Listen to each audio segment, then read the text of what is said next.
اب وہ گھر کی نشاندہی کہاں کی ہے اور کیسے ہے یہ مجھے اندازہ نہیں ہے. بہرحال یہ بات بھی کچھ عرصے تک باہر آ ہی جائے گی کہ انہیں کس گھر میں جو ہے وہ ہاؤس اریسٹ کیا گیا. اسے ہاؤس اریسٹ ہی کہیں گے. اگر میں بہت زیادہ بات کرنے کی کوشش کروں تو میں اسے سیف ہاؤس کہہ دوں گا. پر سیف ہاؤس کہا جاتا ہے ان چیزوں کو جو مطلب انٹیلیجنس اداروں نے اپنے مطلب گھر رکھے ہوتے ہیں اپنے گیسٹوں کے لیے, اپنے ملزمان کو رکھنے کے لیے, سائڈ پہ رکھنے کے لیے, انہیں سیف ہاؤس کہا جاتا ہے. اپنی اہم ملاقاتوں کے لیے انہیں سیف ہاؤس کہا جاتا ہے. پر میں یہ سیف ہاؤس کا لفظ اس لیے استعمال نہیں کر رہا کیونکہ میرے علم میں نہیں ہے. تو ایک گھر میں بہرحال وہ گاڑی گھس گئی ہے. اب گھر جو ہے اس کا جو علاقہ ہے وہ علاقہ لاہور کینال کے رائٹ سائڈ والا ہے, یعنی کہ وہ کینٹ کا علاقہ نہیں میں کہہ رہا, یعنی کہ جس طرح آپ جم خانہ کی بیک والی جگہ میں آپ کو بتا رہا ہوں. جم خانہ کی معافی چاہتا ہوں, جم خانہ کی بیک نہیں, جم خانہ کے فرنٹ والی جگہ, یعنی کہ جم خانہ کے فرنٹ پہ ایک گندا نالا ہے اور اس کو کراس کریں تو جو آبادی آتی ہے وہ والی جگہ کا میں کوئی بتا رہا ہوں آپ کو کہ وہاں پہ وہ گاڑی لے کے ان کو چلی گئی ہے. اچھا جی, اب شیر افضل مروت جو ان کا تعلق ہے لکی مروت سے. لکی مروت میں 1971 میں یہ پیدا ہوئے.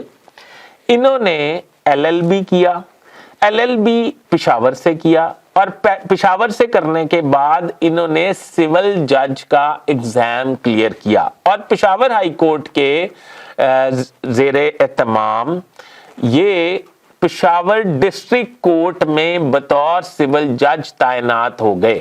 بہت جلدی شیر افضل مروت کو یہ سمجھ آ گئی کہ وہ اس سسٹم میں مس فٹ ہیں اور وہ اس سسٹم کے آدمی نہیں ہیں. پھر کیا ہونا تھا, پھر انہیں ریزائن کرنا پڑ گیا. انہوں نے ریزائن کر دیا. LLB انہوں نے یونیورسٹی آف پشاور سے کیا تھا. پھر LLM کرنے کے لیے یہ لندن چلے گئے. لندن سے جا کے جیسے کہ یہ لندن میں LLM بھی کرتے رہے اور لندن سے واپس آئے تو یہ کس شخصیت سے بہت متاثر تھے. یہ جناب والا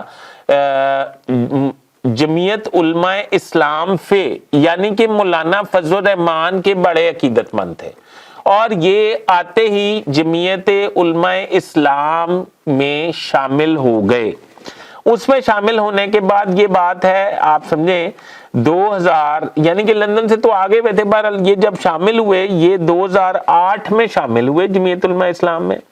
جمعیت علماء اسلام میں شامل ہونے کے بعد انہوں نے اس سے منسلک رہے تقریباً 10 سال یہ جمعیت علماء اسلام سے منسلک رہے اور مولانا فضل الرحمان کے انتہائی قریبی سمجھے جاتے تھے. مولانا فضل الرحمان بھی ان پہ بہت ٹرسٹ کرتے تھے. مولانا فضل الرحمان کے ساتھ ان کے بڑے اچھے روابط تھے. مولانا فضل الرحمان لکی مروت میں اگر جا کے کہیں ٹھہرتے تھے تو وہ شیر افضل مروت جو ہیں ان کے ڈیرے یا ان کے گھر پہ ہی ٹھہرتے تھے, یعنی کہ آپس کی ریلیشن شپ اتنی سٹرونگ تھی. اور یہ مولانا کے عقیدت مند بھی تھے. آپ نے نوٹ کیا ہوگا یہ مولانا فضل الرحمان کے حوالے سے کوئی بات نہیں کرتے. پر بات یہ ہے کہ اتنی دیر میں عمران خان کا سورج جو ہے وہ طلوع تھا, پورے آب و تاب سے چمک رہا تھا. اس وقت جب ان کی اسد کیسر اور سلیم سیف اللہ سے بہت دوستی تھی. سلیم سیف اللہ اور اسد کیسر کے ساتھ جمعیت علماء اسلام میں رہ کر یہ دوستی نبھا رہے تھے. جب دوستی نبھا رہے تھے تو اچانک انہیں احساس ہوا کہ وہ مولانا فضل الرحمان کی جو پارٹی ہے اس میں بھی مس فٹ ہیں. پہلے سول جج بطور سول جج انہیں بعد میں محسوس ہوا کہ وہ مس فٹ ہیں. پھر ان کو فیل ہوا کہ وہ اس میں بھی مس فٹ ہیں مولانا فضل الرحمان کی جماعت میں بھی. یہ بڑی ایکٹیو پالیٹکس کر رہے تھے جمعیت علماء اسلام کے ساتھ. تو یہ میں نے آپ کو بتا دیا ان کا ریلیشن کیا تھا مولانا فضل الرحمان صاحب کے ساتھ. تو انہوں نے کیا کیا 2018 میں لکی مروت کے ایک جرگے میں یعنی کہ جرگہ اس کو کہتے ہیں جو بہت علاقے کا کوئی اہم کرائم ہو یا علاقے کا کوئی اہم دو پارٹیوں کے درمیان یا کسی بھی ہاٹ ایشو پہ کوئی جرگہ یعنی کہ پنچایت جسے پنجاب میں کہتے ہیں یا کوئی فیصلہ ہو رہا ہو یا اس پہ ڈیبیٹ ہو رہی ہو جس پہ علاقے کے تمام معززین اور سرپنچ سردار جو ہیں وہ اکٹھے ہوئے ہوں. انہوں نے اس جرگے میں یہ اعلان کر دیا اچانک, یعنی کہ اچانک ان کی طرف سے اعلان کیا گیا 2018 16 اپریل 2017 میں یہ اعلان کر دیا کہ میں جمعیت علماء اسلام سے استعفیٰ دے رہا ہوں. پھر یہ اس پہ بڑے لوگ حیران بھی ہوئے کہ انہوں نے یہ اعلان کیوں کیا ہے, اس کی کیا وجہ ہوئی. بہرحال یہ مختصر میں آپ کو بتاتا ہوں. اس کے بعد جرگے کے بعد انہوں نے کچھ عرصہ ریسٹ کیا. ریسٹ کرنے کے بعد یہ 16 اپریل 2018 تقریباً 6-7 ماہ کے بعد انہوں نے اسد کیسر اور سلیم سیف اللہ خان کے ذریعے پی ٹی آئی جوائن کر لی. پی ٹی آئی میں یہ ان کا فرسٹ انٹریکشن تھا. اس سے پہلے یہ پی ٹی آئی کے انٹائرلی ڈفرنٹ جماعت میں ایکٹیو پالیٹکس کر رہے تھے. اب ہم دیکھتے ہیں کہ شیر افضل مروت جو ہیں, ان کا نام شیر افضل مروت کیوں ہے. پٹھان قبیلے جو ہیں خیبر پختونخوا میں یا بلوچستان میں یہ روایت پائی جاتی ہے کہ جس علاقے میں جس ڈسٹرکٹ میں آپ رہتے ہیں یا جس میں آپ کے آباء و اجداد رہتے ہیں اس کے نام کے ساتھ وہ آپ کا سر نیم جو ہے وہ لگ جاتا ہے. یعنی کہ جس طرح یہ لکی مروت میں پیدا ہوئے تو ان کا نام شیر افضل مروت ہو گیا. اب شیر افضل مروت کا انتخابی حلقے پہ بات کرتے ہیں. ان کا انتخابی حلقہ ہے NA36 قومی اسمبلی کا حلقہ ہے جس میں سے یہ الیکشن لڑنے کا ارادہ رکھتے تھے. اب تو ان کا سٹرکچر بڑا ہو گیا ہے, اس وجہ سے شاید میرا نہیں خیال وہ الیکشن لڑیں گے. بہرحال ادھر بھی ایک امپورٹنٹ سوال ہے, وہ یہ ہے کہ اس میں MMA کے یعنی کہ متحدہ مجلس عمل محمد انور خان جو ہیں وہ 91,000 ووٹ لے کے جیتے تھے, جبکہ پی ٹی آئی سے منسلک اشفاق احمد خان جو عمران خان کے ٹائیگر ہیں اور ابھی تاحال جس وقت آپ یہ پروگرام سنیں انہوں نے کسی بھی دباؤ میں آ کر پی ٹی آئی نہیں چھوڑی. وہ سٹل قائم ہیں, پی ٹی آئی کے وفاداریاں ان کے دل و دماغ میں بھری ہوئی ہیں. انہوں نے 81,000 ووٹ لیا تھا. انہوں نے 81,000 ووٹ لیا اشفاق احمد خان نے. اشفاق احمد خان وہاں سٹینڈ کرتے ہیں اور انہوں نے ٹکٹ بھی اپلائی کیا ہوا ہے ادھر کے لیے. اب اس کا مطلب یہ کہ شیر افضل مروت جو ہیں ان کو تو ادھر سے ٹکٹ نہیں لینا چاہیے, یا اشفاق احمد خان کو جو ہے وہ اس کی مطلب کیا کہنا چاہیے, اس کا حق نہیں مارنا چاہیے.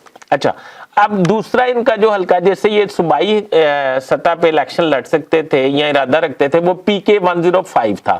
اب PK 105 میں بھی میرا نہیں خیال یہ جا کے الیکشن لڑیں گے.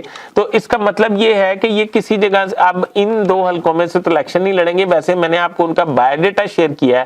اب میرا یہ خیال ہے کہ شیر افضل مروت کو 16 MPO کے تحت نظر بند کرنے کے جو احکامات جاری کیے گئے ہیں پر ان کا سافٹ ویئر اپڈیٹ کرنے کے لیے انہیں ایک مخصوص مقام پر پہنچا دیا گیا ہے, جو کہ میں نے آپ کو اپنے ویلاگ میں بتا دیا ہے. شیر افضل مروت جو ہیں وہ ایک جنگجو اور اگریسو اور اپنا رائٹ لینے والی خاندان سے تعلق رکھتے ہیں. اور شیر افضل مروت جس طرح پہلے پی ٹی آئی کے لوگوں کے سافٹ ویئر اپڈیٹ ہوتے رہے ہیں, مجھے نہیں امید کہ شیر افضل مروت جو ہیں ان کے سافٹ ویئر جو ہے اپڈیٹ ہو سکے گا یا نہیں, پر مجھے لگتا ہے کہ میرا نہیں خیال ان کا سافٹ ویئر اپڈیٹ ہو سکے گا. بہرحال اللہ ہی جانتا ہے. شیر افضل مروت جو ہیں وہ اس وقت ملک کے لیے انتظامیہ یہ کہتی ہے کہ ملک کے لیے وہ بڑا خطرہ تھے, نقص امن کا خدشہ تھا. نقص امن کا خدشہ کس طرح تھا یہ مجھے تو نہیں پتا. بہرحال دیکھتے ہیں آگے کیا ہوتا ہے اور کیا ہونے والا ہے. شیر افضل مروت نے چند دنوں میں پی ٹی آئی کو زمین سے اٹھا کے تو اسمان پہ پہنچا دیا تھا. ادھر وہ خیبر کا قلعہ فتح کر رہے تھے خیبر پختونخوا میں، اب وہ پنجاب میں داغ بیل ڈالنے کی کوشش کر رہے تھے. میرا خیال ہے ان کے مخالفین نے گھبرا کے یہ قدم اٹھایا ہے، اور یہ قدم اگر وکلا نے تحریک شروع کر دی تو یہ قدم کتنا فروٹفل ہوگا، یا شیر افضل مروت کو چھوڑنا پڑے گا یا انہیں واپس جانا پڑے گا، دیکھتے ہیں آئندہ کیا ہوگا. اپنے ہوسٹ فیصل ادریس بٹ کو اجازت دیجیے، اپنے کمنٹس میں میری رہنمائی ضرور فرمائیے گا. اپنے ہوسٹ فیصل ادریس بٹ کو اجازت دیجیے. اللہ حافظ.